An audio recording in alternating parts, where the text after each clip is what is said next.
I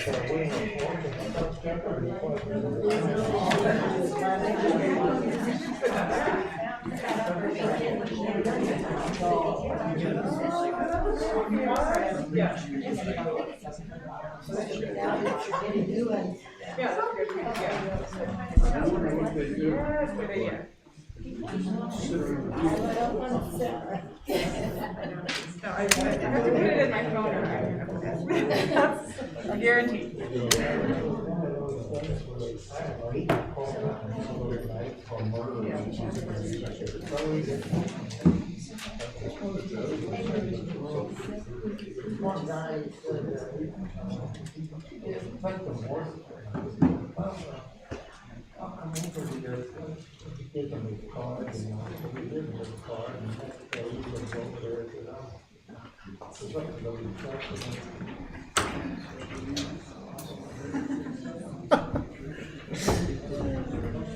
Kind of wish I wasn't like dead center. Don't get me in the shot. I know, that's why I sat over here, because I thought I was out of the shot. He moved the camera. Thank you, Brandon.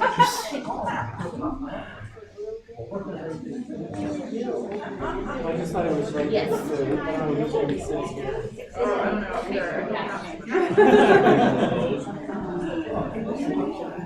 I can if you want to be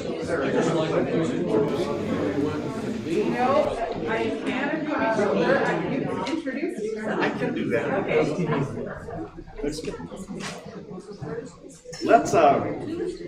Let's begin.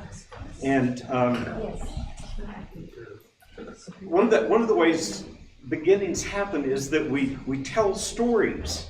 Some of them are true, but they represent kind of who we are and what's going on. And we've discovered that most Presbyterians have no idea what the Presbyterian story is. We may know a local story. We may know some kind of story about the particular community where we're a member. We may joke about Old George, or that story that Emily told that shouldn't have been told out loud at any place in the world, But we don't know the big stories that somehow shape who we are. So part of an introduction to being Presbyterian is to tell some of those stories. So I'm going to tell one. Here's probably, well, I'll use this too often and you'll start laughing at me. This is probably one of my very favorite stories in the world about the Presbyterian Church. It's about the Presbyterian Church of Scotland. And in that church, they have a permanent General Assembly Hall. And they meet in the town of Edinburgh, and the Assembly Hall is next to the church offices, and it's there, and that's just where you go if you're going to the General Assembly. And it always begins with a worship at St. Andrew's Cathedral. That's a Presbyterian church called a cathedral. I just kind of want to get you sensitive to some of these words. And so all of these commissioners at the General Assembly meet there and begin in worship. And at the conclusion of worship, they walk from the cathedral down to the Assembly Hall. Kind of what you would expect, right? Well, I'm going to do this a lot, so, y'all will kind of want to respond on occasion. If you just kind of go, huh? Or, I missed that, I was sleeping. I don't care what you say, but, when there's kind of one of these rhetorical questions. So it's kind of what you would expect. They're going to walk from the place of worship down to the meeting of the General Assembly, right? Right. Oh, you are so good. All right, here's why that's a big deal. If you were an Anglican, an Episcopalian, and you were a member of their decision-making body, at the end of opening worship, you would come out of the cathedral and get into your coach and be driven above the people walking on the streets to the Assembly Hall. And Presbyterians did that deliberately, because the elders of the church needed to be able to look the citizens of Edinburgh in the eye as equals. And so that continues to this day, is you walk to the Assembly Hall down the streets of Edinburgh because you're one of the people, and the people make up the church. And that's where it's at. It's a simple kind of nomenclature piece. Presbyters, elders of the people, right? If you're an Episcopalian, you are a bishop, and you make decisions for the people. So these little kind of nuances begin to shape who we are as Presbyterians. That's not just a funny word that we took because the hospital was named that. It's a funny word because presbyter is Greek for elders. And elders come from where? Elected by the people. All right, so you begin to say there's a particular kind of way of understanding human beings and understanding the differences between decision makers and everybody else. In Presbyterian churches, that line is very flimsy and changes all the time because we don't do it that way. So, let me tell you what we're going to be doing today and for the next 3 Sundays, and that is we're going to be looking at statements about ourselves, about the way we do governance, about what our history is, all that kind of stuff. And it's important for one reason. You know what that reason is? No. Good. We're going to have to do better than that. But with practice, you'll learn. The reason is all of those statements, all of those ways of doing things, all those little kind of performative things that we do and function are ways we have of describing how we understand ourselves as people of faith. And it's very deliberate, and it's very intentional, and it's crazy-making sometimes. But that's being Presbyterian. And I understand, Sarah, that we have some people who aren't here because they're off at a meeting, which is also being Presbyterian. Okay. And Jim, you're going to introduce yourself a little bit. Oh, am I going to introduce? Some of you know way too much about me. Be quiet, Ruth. Okay. Now, and some of you don't know me at all, which is wonderful. My name is Joe Colley. He's good. I pay him to say he's fine. So I've been retired from being the executive of the Presbytery of Santa Fe for about 10 years or 11 years ago. And I've enjoyed retirement immensely. If I'd known how good it was, I would have done it much earlier. Any of you who are not retired, go on and plan. You want out at about 49. So that provides you some space to do it before your body starts falling apart. So I'm experiencing the body fall apart at this point, which the Constitution. Now, Presbyterian, some churches have nothing written down. It's all verbal, and they pass those things along, and there's this wonderful kind of change, and there's this wonderful kind of anxiety about the new person who wants to do things differently, although Presbyterians have that same kind of anxiety. Our Constitution is made up of 2 documents. The Book of Confessions. I always love people who don't think of that as creedal statements, but think of it as somebody's confessions. And they grab that book and start looking for the good parts. Not there. Sorry about that. The Book of Confessions is near and dear to us as book number 1 of the Constitution. And the Book of Order, the way we do things, is book number 2. Now, we're not going to talk about this one a lot, but we're going to keep referring to it on and off because it's useful to know. We are the only denomination, defined denomination, in the world that does not have just a single creedal statement. We have 11 in this book, and they represent, for Presbyterians, the history of our movement throughout Christianity, the Christian era. From the very beginning to the most recent one is the Brief Statement of Faith, which, by the way, you used in worship this morning, which was adopted by the denomination in 1983, not that long ago. But the reason we have so many, and by the way, if you were to take your time and look through here, you would go, wait, Confession 1 said this, but Confession 3 says something entirely different. In fact, they don't agree at all, and by the time you get to Confession number 8, when it mentions that, it doesn't say anything that 1 and 3 have. Right. That's the way in which churches evolve and think and reflect their own culture and do things differently. So it's useful for us to look at the change. It's also useful to look at what remains the same. And we do that when we look at this book. But just know that one of the really incredible uniquenesses of the Presbyterian Church USA, that's us, is that we have a whole book of confessions with lots of different things in it, doing lots of different ideas, expressing lots of different concerns. Just to kind of mention, there's any of you heard of the Declaration of Barmen? Declaration of Barmen was adopted by the Confessing Church in Germany during the rise of Hitler.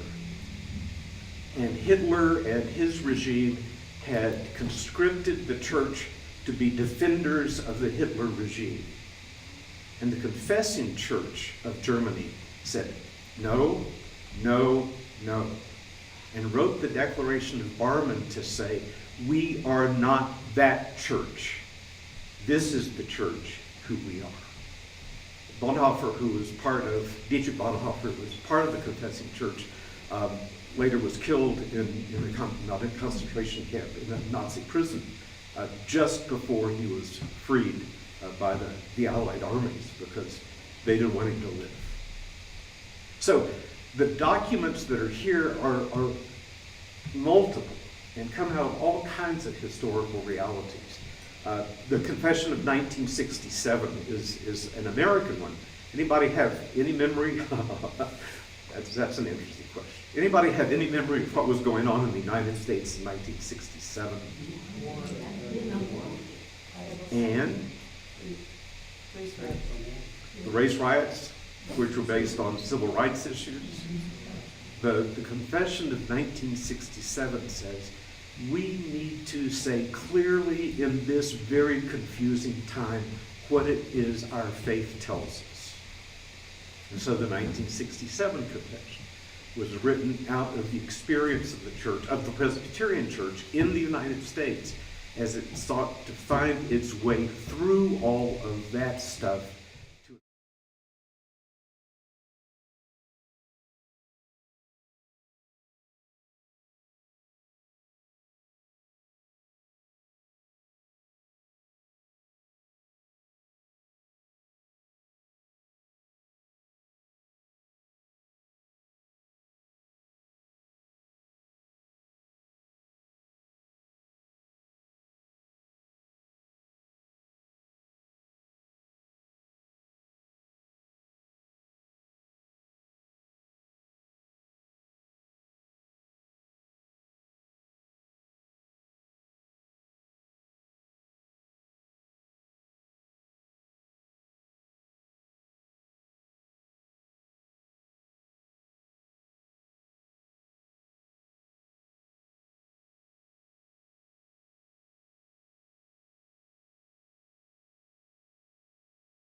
because it lays out kind of essential stuff.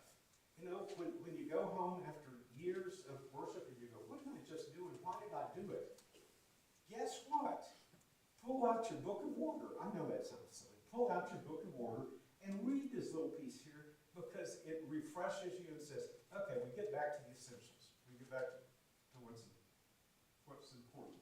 Glory to God, grace and gratitude, God's covenant, Jesus Christ, Holy Spirit, word and sacrament, worship in the church, and it moves right into time, space, and matter.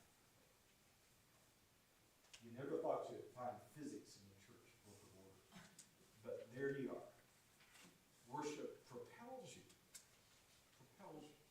into time, space, and matter. I'm going to skip that, but you might want to read it. It's kind of fun.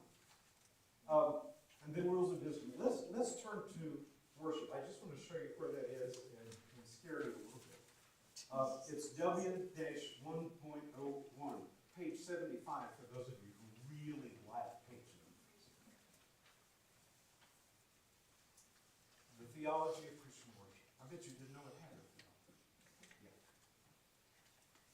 Christian worship gives all glory and honor, praise, and thanksgiving to the Holy Triune God. We are gathered in worship to glorify the God who is present and active among us, particularly through the gifts of word and sacrament. We are sent out in service to glorify the same God who is present and active in the world. I heard Sarah say all of that in her welcome and departure this morning. I bet she read it in the director's version, right? because it matters and it makes a difference. Time, space, and matter is on page 77. It really is fun, especially when you get to matter on page 78. Anyway, there's really a lot of wonderful stuff here on worship and on those exciting rainy days in Albuquerque when you're not out running around in the rain. Feel free to pull out your book of order and read it. Rod, Rules of Discipline, page 121. Rules of discipline. I bet you didn't know we had it. Did you knew we had rules of discipline? Good for you. Did you bring somebody up on charges, or did they bring you on charges? Sometimes we learn the hard way to get rules of discipline. But that's what Rod's all about, correct? I want you to read this because it's a defining concept of what discipline is, not only in the life of the church, but perhaps the way in which we work with discipline in our communities, in our states, and our civil life. Church discipline is the church's exercise of authority given by Christ, both in the direction of guidance, control, and nurture of its members, and in the direction of constructive criticism of offenders.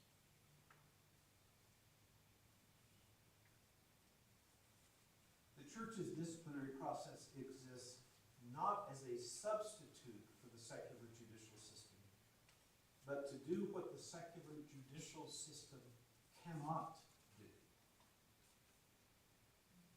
The purpose of discipline is to honor God by making clear the significance of membership in the body of Christ, to preserve the purity of the church by nourishing the individual within the life of the believing community, to preserve the purity of the church by nourishing the individual within the life of the believing community, to achieve justice and compassion for all participants involved, to correct or restrain wrongdoing in order to bring members to repentance and restoration. To repentance and restoration. To uphold the dignity of those who have been harmed by disciplinary offenses.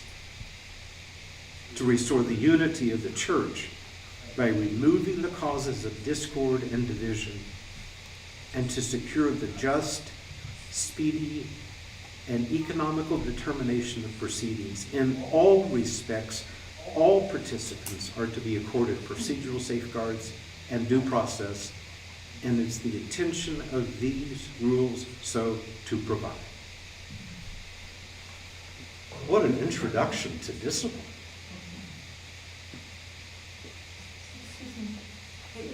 Has this part changed? Is this the way it's been for a long time? This is the way it's been for a while.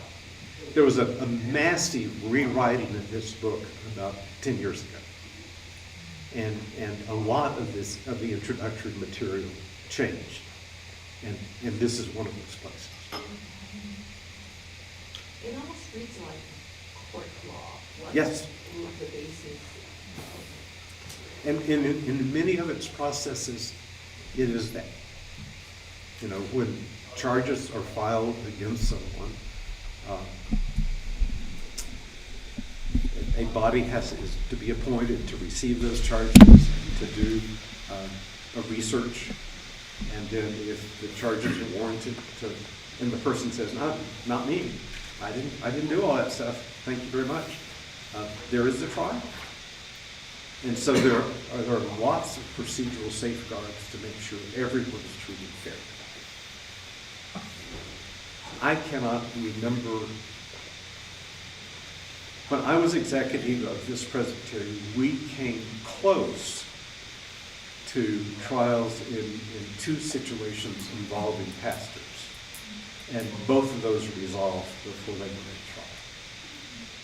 So I can say I have never personally been through a trial in this presbytery. Most of the work is done to try to get it resolved beforehand. You don't ever want to get there. But I think what is powerful to me in this paragraph is its emphasis upon restoration. It's not about punishment. It's about how do we keep the integrity of the community solid? How do we not lose people? How do we restore people? And that's always the purpose of discipline, is restoration. And I think that's pretty neat. But it also means that I wish we had more Presbyterian voices when the state is considering penalties. We just went through a period in the New Mexico legislature in which penalties for crimes were stiffened, somehow believing that people would not commit a crime if they knew they were going to be punished. Most crimes are spontaneous, especially between people. Most are spontaneous and would have happened irregardless of penalties. So how do you get the judicial system that really focuses on restoration? It's a hard. Paragraph 2. Well, let's just skip on to paragraph 2. The traditional biblical obligation to conciliate, mediate, and adjust differences without strife is not diminished by these rules of discipline. Although the rules of discipline describe the way in which judicial process within the church, when necessary, shall be conducted, it is not their intent or purpose to encourage judicial process of any kind or to make it more expensive or difficult. The biblical duty of church people to come to terms quickly with your accuser while you're on the way to court is not abated or diminished.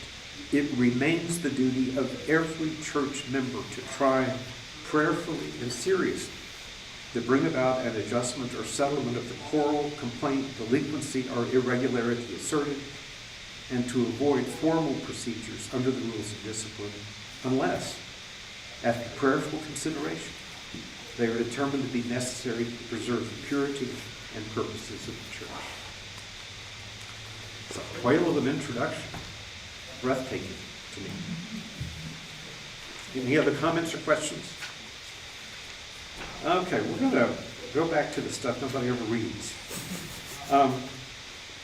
Let's see, if you go to page 183 and then turn 2 more pages.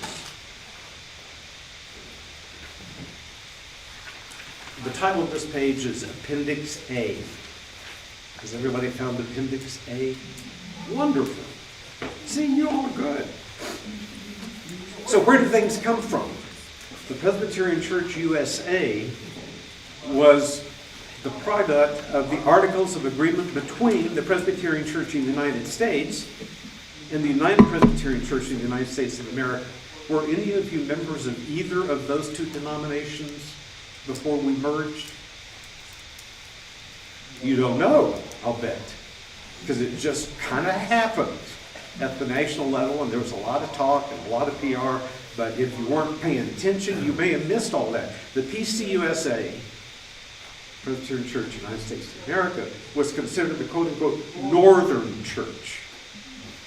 And the PCUS was considered the Southern Church. Both of these actually had their corporate structures formed after the Civil War. What year was that over? Anybody remember? Anybody know? 1869. So there was the Southern Presbyterian Church, those terrible people. And there were the wonderful people, the United Presbyterian Church of the USA. I was one of the terrible people, PCUS. I was born and raised in Midland, Texas, and that was PCUS, and some of you are just looked aghast. Yes, I am a Texan, I'll confess it. Not bad, it's all right. And there were some PCUS churches in southern New Mexico, but most of the Presbyterian churches in New Mexico were UPC-USA. And so you were the big guys in the room, so when you swallowed up the little guys, you hardly even noticed. It was okay. Anyway, all that is here, and 1983, when have we heard that date before today? The confession that you read at church was adopted on the year that the two churches merged. Think about that. Anyway, there's a long kind of statement about continuity, which I think is a wonderful statement. You'll see on A7, if you're kind of number oriented, at the bottom of that page, A7, already by 1983, we were very, very sensitive to the issues of representation, participation in our organizations. Majorities, minorities, racial ethnicities, and the agreements all were pretty clear about how we deal with that. And that that's important, and we need to do it and do it better. And we did it somewhat better and worked it out. On A9 is the list of Presbyterian seminaries and schools for theological education. Did you know we had that many? Are any of you surprised where some of them are? Any in New Mexico? Any in Denver? Any in Colorado? I tried to mislead you. The nearest one is Austin. Not only do they speak Texan, but they speak Presbyterian. Somewhat of a surprise to most of us. Okay, on what would be A17? This is really neat. You may not know this. A formula. I love it. This is not just an agreement. This is a formula of agreement between the Evangelical Lutheran Church in America, the Presbyterian Church USA, the Reformed Church in America, and the United Church of Christ. What does a formula of agreement do? On entering into full communion on the basis of a common calling. A common calling is a great document that says we can affirm these things as our common calling to be Christians together. And that means full communion, which means you can go to any of those churches and not have to worry about, will they serve me communion if I'm here for communion? I bet you didn't even know you had to worry about that. But you did. With at least these churches, and in the common calling and formula of agreement, not only are we into a full communion, what else does that mean? A Lutheran pastor can be a pastor of a Presbyterian church. A Presbyterian can be a pastor of a Lutheran church. And there is no structural or doctrinal wall to that. None.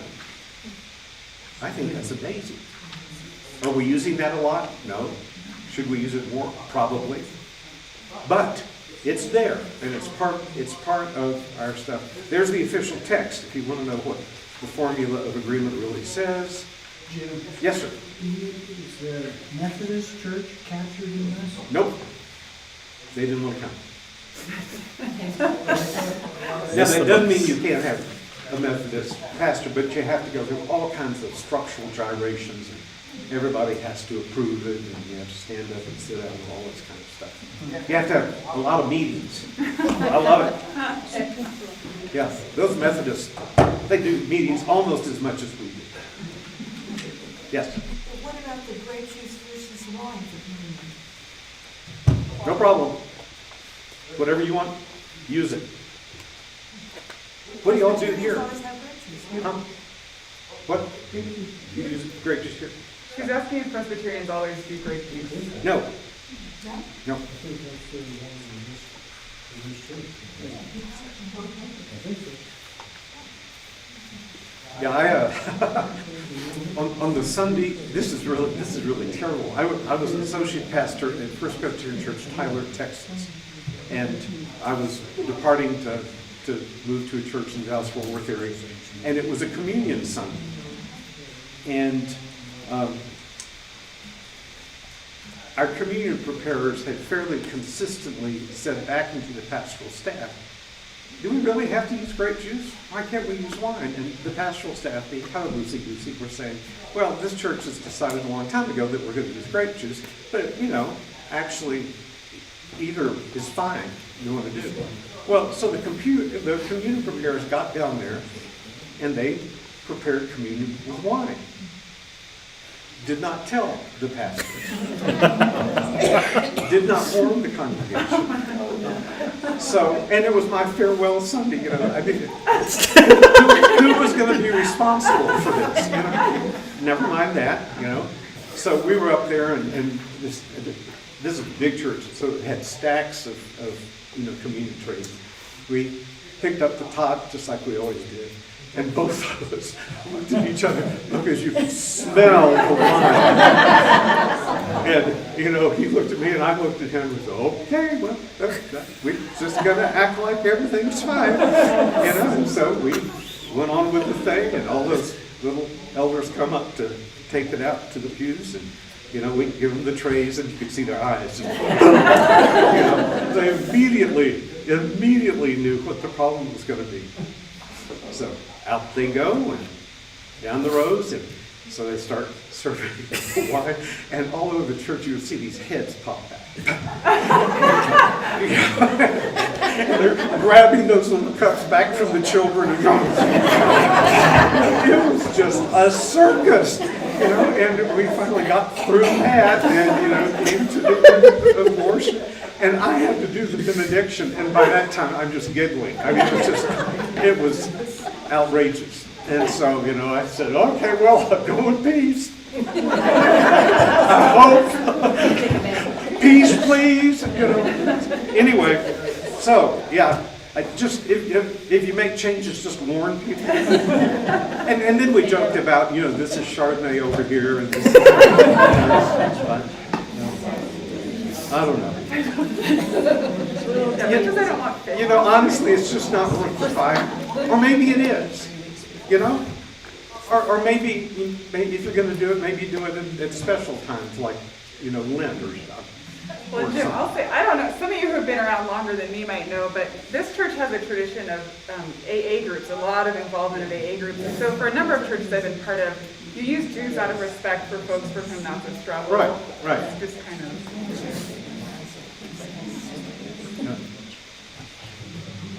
Or you can have a grape juice plate and a wine plate. I don't know. There's no good answer to that. The joke, one of my favorite stories from seminary was that who makes the grape juice? Welch's. Huh? Welch's? Well, Welch was a Presbyterian elder. There you go. I don't know. What do they say? Follow the money. Okay. Can we go on now? Okay, well, that was kind of fun. So if you get to B9 and turn the page, you're at Appendix C. The covenant relationship between the Korean Presbyterian Church in America and the Presbyterian Church USA. We have a number of Korean churches that are part of the PCUSA, but there also is a very conservative Korean Presbyterian Church, and for them to enter into an agreement with the PCUSA, they had to say and reach some accommodation that women could be elders. And that was a painful experience for that denomination. If you get past this, D1, then you get to indexes. And frankly, these are some of the most fun indexes you could ever imagine. So again, those of you who are looking to sleep might want to keep the indexes close to you because, honestly, you guys think I'm joking. So on the index page, if you go to art, forms, and worship, there's a long passage in here that describes dance. Ruth, are you still doing liturgical dance? Oh, yeah. Okay. Drama, general, music and public worship, all kinds of stuff. There's a long stuff about associate pastors, followed immediately by the assurance of pardon. I just think the way that these work are pretty amazing. I don't know, just kind of go through that. Talks about biennial general assemblies, which I think is kind of neat, followed immediately by blessing and change. Oh, charge, I'm sorry. But you get to a long session on complaints, probably one of the largest ones here. But that's pretty expensive. Anyway, the index has almost anything in it, so you think of a word, you can look it up here and go read what the Book of Order has to say about it. Okay, we've done a real fast run through. I wanted you to know what's in the book before we start reading. Any questions or comments? I have a question. Yes. You're talking about the USA and the Southern Church. Right. What churches in New Mexico were part of the Southern? You know, were there any? Yes, there were 2 or 3 down in Sierra Blanca Presbyterian. In And Sierra I'm Blanca? trying to remember if Roswell was one, but I don't remember. I think it was Las Northern. Cruces, maybe? Las Cruces. Yeah, yes. I think one of the churches in Las Cruces was. I lived there, but I don't ever Right. remember hearing anything about it, of course. No. Oh, okay. Yeah. Magdalena? No. Socorro, no? No. Those are all They UP. were all, okay. No. Just curious. Comments, questions? You remember your assignment? Just kind of read into the first couple of chapters of the form. Because what do we call that? Principles of church government. The foundations of Presbyterian polity. Yes? What is polity? Oh, great question. Related said words. Related words are like politics. Polity is like policy.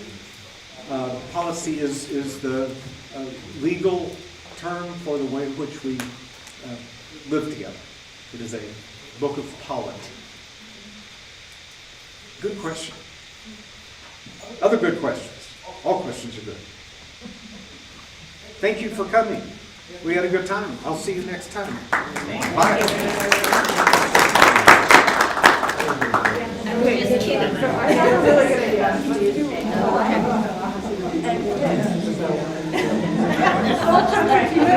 right? You know how to sermon this morning? It's okay. So I was playing around getting fancy, and they ended up screwing up like the audio part. So there's no audio for like 15 minutes. So I thought, that's my bad. But it looks like So you were playing like a drum? No, I was playing. So what happened was what I ended up doing was screwed up. Is I popped this because I wanted this in the background. So I popped it over the microphone. Oh, okay, for the session. When you pop it over the microphone, when you put it in the same layer, it cuts out with everything. So I didn't snap at that because I was checking the levels at the beginning, and then when I was playing around with the colors, like I didn't have the audio, and so I messed that up.